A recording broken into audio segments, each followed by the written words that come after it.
नमस्कार, crime spot में आपका स्वागत है। मैं डॉक्टर वरुण उपाध्याय।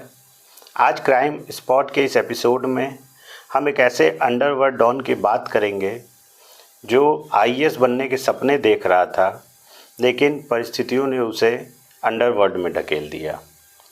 हम बात करेंगे यूपी के गाजीपुर में जन्मे ओम प्रकाश श्रीवास्तव उर्फ बबलू श्रीवास्तव की। वही बबलू श्रीवास्तव जिसे अपहरण किंग कहा जाता है, जिसने ऐसे ऐसे अपहरण किए जो पुलिस के लिए भी सिरदर्द बन गए। यूपी के गाजीपुर में जन्मे बबलू श्रीवास्तव, शुरू से ही बबलू श्रीवास्तव पढ़ने लिखने में अच्छा था। बबलू श्रीवास्तव के पिता विश्वनाथ प्रसाद स्कूल में प्रिंसिपल थे। उसका बड़ा भाई सेना में था, लिहाजा बबलू भी सिविल सर्विसेज की तैयारी कर रहा था और लखनऊ यूनिवर्सिटी से लॉ ग्रेजुएट कर चुका था। और पढ़ाई लिखाई में व्यस्त होने के कारण वह पिता से दूर, भाई से दूर रहता था, इसलिए परिवार से भी थोड़ी सी उसकी दूरी थी। लखनऊ यूनिवर्सिटी के हॉस्टल में रहता था। सारी चीज़ें ठीक ठाक चल रही थी। इसी बीच लखनऊ यूनिवर्सिटी के छात्र संघ चुनाव में बबलू श्रीवास्तव ने दखल अंदाजी की। 1982 में बबलू श्रीवास्तव ने अपना एक कैंडिडेट खड़ा किया। उस कैंडिडेट के प्रचार प्रसार के लिए बबलू श्रीवास्तव ने जी तोड़ मेहनत की। इसी बीच कैंपस में एक लड़ाई हुई, दो गुटों में झगड़ा हुआ जिसमें चाकूबाजी हुई और बबलू श्रीवास्तव भी नामजद हो गया। लिहाजा मुकदमा दर्ज होने के बाद पुलिस बबलू श्रीवास्तव को पकड़ के ले गई और घर वालों ने 2-4 दिन बाद बबलू श्रीवास्तव की बेल कराई। बबलू श्रीवास्तव बाहर आ गया। फिर बहुत समझाने बुझाने के बाद बबलू श्रीवास्तव कुछ दिन कैंपस नहीं गया। उसके बाद जब कैंपस गया तो विरोधी गुट के लोगों ने फिर से बबलू श्रीवास्तव के नाम एक छिनैती का मुकदमा करा दिया। और अब बबलू श्रीवास्तव जेल गया तो बबलू श्रीवास्तव के पिता बहुत सख्त मिजाज के थे। उन्होंने तय किया कि ये बार बार हम लोगों की बेइज्जती करा रहा है, इसलिए अब इसको हम जमानत नहीं कराएंगे। लेकिन अब घर परिवार की कुछ मजबूरियां भी थी और बबलू श्रीवास्तव चूँकि लॉ ग्रेजुएट था तो उसके भी तमाम साथी थे। उन लोगों ने बबलू की जमानत कराई और लगभग 1 महीने बाद बबलू श्रीवास्तव जेल से बाहर आया। इस 1 महीने के दौरान बबलू श्रीवास्तव की जेल में कुछ अपराधियों से दोस्ती हो गई थी। उस अपराधियों से दोस्ती का ही ये नतीजा था कि बबलू श्रीवास्तव जब जेल से बाहर आया तो उसने अपराध का रास्ता चुना। बबलू श्रीवास्तव को पैसा कमाने की बहुत ललक हो गई जेल में और इसलिए उसने अपहरण का रास्ता चुना। बबलू श्रीवास्तव ने एक गैंग बनाया। चूँकि पढ़ा लिखा था, दिमाग का तेज़ था, तो उसने एक गैंग बनाया। उस गैंग में पढ़े लिखे लोगों को और ऐसे लोगों को रखता था, भर्ती करता था जिनका कोई क्रिमिनल रिकॉर्ड ना हो, ताकि कहीं कोई कांड हो तो पुलिस उनको सर्च न करे। और वो टीम अलग अलग ग्रुपों में बटी हुई थी। किसी का काम रेकी करना था, किसी का काम अपहरण में जाके मौके पे अपहरण करना था। उसमें कोई ऐसा था जो अपहरण जिसका हुआ है उसको ले जाके दूसरी जगह शिफ्ट करना था। और ये टीम की एक ख़ास बात थी कि लोग एक दूसरे के बारे में नहीं जानते थे। एक टीम का मेंबर दूसरे को जाता था, अपहरण किए हुए व्यक्ति को, आदमी को, बच्चे को सुपुर्द करता था, लेकिन वो जान नहीं पाता था कि ये बबलू श्रीवास्तव टीम के ही लोग हैं और उनकी आईडी भी बाकायदा छुपा के रखी जाती है। बबलू श्रीवास्तव लखनऊ से जब दिल्ली गया तो वहाँ उसकी मुलाकात चंद्रा स्वामी से हुई।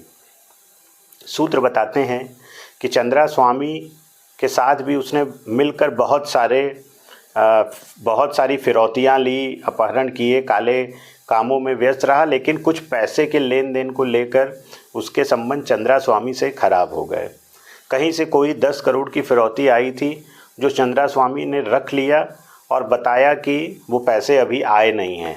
और बाद में बबलू श्रीवास्तव को पता चल गया कि वो पैसे सऊदी अरब से दूसरे माध्यम से चंद्रा स्वामी के पास आ गए थे। इस कारण बबलू श्रीवास्तव चंद्रा स्वामी के साथ भी बहुत दिन नहीं रहा और फिर वहाँ से मुंबई चला गया। मुंबई गया तो वो दाऊद इब्राहिम के संपर्क में आया और दाऊद के साथ मिलकर भी उसने बहुत सारे घटना को अंजाम दिया। छोटा राजन उसका बहुत परम मित्र हुआ करता था।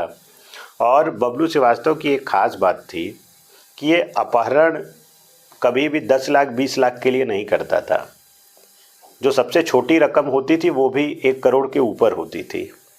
और ये अक्सर ऐसे लोगों का अपहरण करता था जिनके बारे में इसने रेकी कर रखी हो कि उनके पास घर में बहुत पैसा मौजूद है, वो पैसे के इंतज़ाम में इधर उधर भटकेंगे नहीं, मामला लीक नहीं होगा और पैसा देने के बाद ये पुलिस को भी नहीं बताएंगे कि मैंने 5 करोड़ दिया या 10 करोड़ दिया।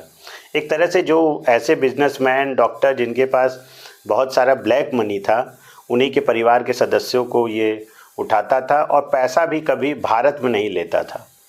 पैसा हमेशा सऊदी अरब में या हवाला के माध्यम से कहीं और से लिए जाते थे। उसमें ये पता नहीं चलता था कि ये पैसा किसके पास जा रहा है। बबलू श्रीवास्तव के टीम में एक महिला अर्चना थी। अर्चना बबलू श्रीवास्तव की बहुत करीबी थी।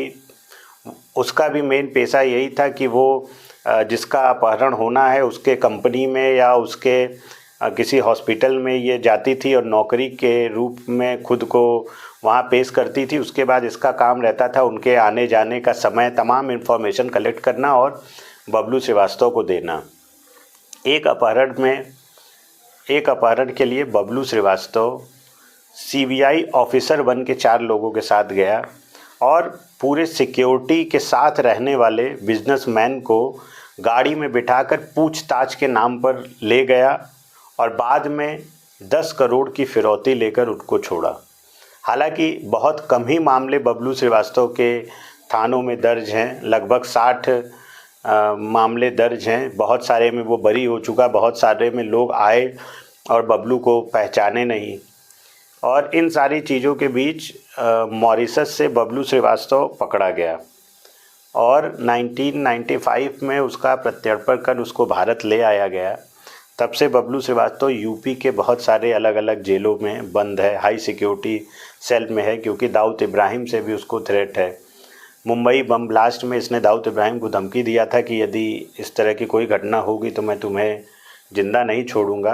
हालांकि घटना हो गई और इसी डर से दाऊद इब्राहिम भी भाग के यहाँ से चला गया, पाकिस्तान जाके शिफ्ट हो गया, क्योंकि बबलू श्रीवास्तव का खौफ था। बबलू श्रीवास्तव के पास एक बहुत बड़ी टीम थी जो बबलू श्रीवास्तव के लिए काम करती थी और बबलू श्रीवास्तव के लिए वो बहुत रिलायबल भी थे। बबलू श्रीवास्तव के लिए वो जान देने को भी तैयार थे। बबलू श्रीवास्तव ने एक हत्या करवाई थी पुणे में, एलडी अरोड़ा जो कि कस्टम के अधिकारी थे उनकी। और इस हत्या के बाद बबलू श्रीवास्तव पे थोड़ा सा शिकंजा सरकार का कसा, क्योंकि बबलू श्रीवास्तव जेल में रह कर ही तमाम घटनाएं कर रहा था। अभी भी अपहरण का धंधा चालू था और बबलू के जो गैंग के लोग थे, चूँकि उनकी संख्या बहुत ज़्यादा थी, तो वो बाकायदा जो है सक्रिय थे इसमें। आखिरी मामला जो बबलू श्रीवास्तव का अभी तक का सामने आ रहा है वो 2015 के आसपास एक प्रयागराज में स्वर्ण आभूषण के व्यापारी थे। उनको रात में कुछ लोगों ने, जब वो दुकान बंद करके वापस जा रहे थे, तो उनको रात में, पंकज नाम था उनका, तो उनको रात में बबलू गैंग के कुछ लोगों ने उठा लिया। हालांकि उनकी गाड़ी संगम के पास ले जाके छोड़ दिए और अपनी गाड़ी से लेके चले गए और 10 करोड़ की फिरौती मांगी गई थी। पुलिस बहुत सक्रिय हो गई और कुछ दिन बाद ही उनको फतेहपुर से छुड़ा लिया गया। लेकिन इसमें सूत्र बताते हैं कि वो फिरौती देने के बाद ही अपराधी उनको वहाँ छोड़ के अपहरणकर्ता भाग गए थे। उसके बाद पुलिस ने जाके छुड़ाया। अब सच्चाई जो भी हो वो इन्वेस्टिगेशन का पार्ट है। अब अगर पुलिस की तरफ से भी कोई कमी रही होगी तो वो सामने आएगी नहीं। और बबलू श्रीवास्तव के बारे में कहा जाता है कि इसकी एक गर्लफ्रेंड थी जिसको कांग्रेस के कुछ बड़े नेताओं के पैरवी पे सिक्योरिटी दी गई थी। चूँकि बबलू श्रीवास्तव के संबंध तमाम आईएएस अधिकारियों से, आईपीएस अधिकारियों से भी अच्छे थे और बबलू श्रीवास्तव कुछ मामलों में इनकी मदद भी करता था। बहुत सारे अपहरण के मामले ऐसे थे जो बबलू श्रीवास्तव के पास सुलझाने के लिए पुलिस अधिकारी लेके जाते थे। जिनसे बबलू श्रीवास्तव का मतलब तो नहीं रहता था, लेकिन लगता था कि शायद ये मास्टरमाइंड है तो कुछ क्लू दे। इसी तरह एक 2 बच्चों के अपहरण का मामला था जो बिहार के झारखंड में हुआ था, उसमें पुलिस थक चुकी थी और चूँकि वो बहुत हाई प्रोफाइल मामला था, उसमें भी बबलू श्रीवास्तव ने पुलिस की मदद की।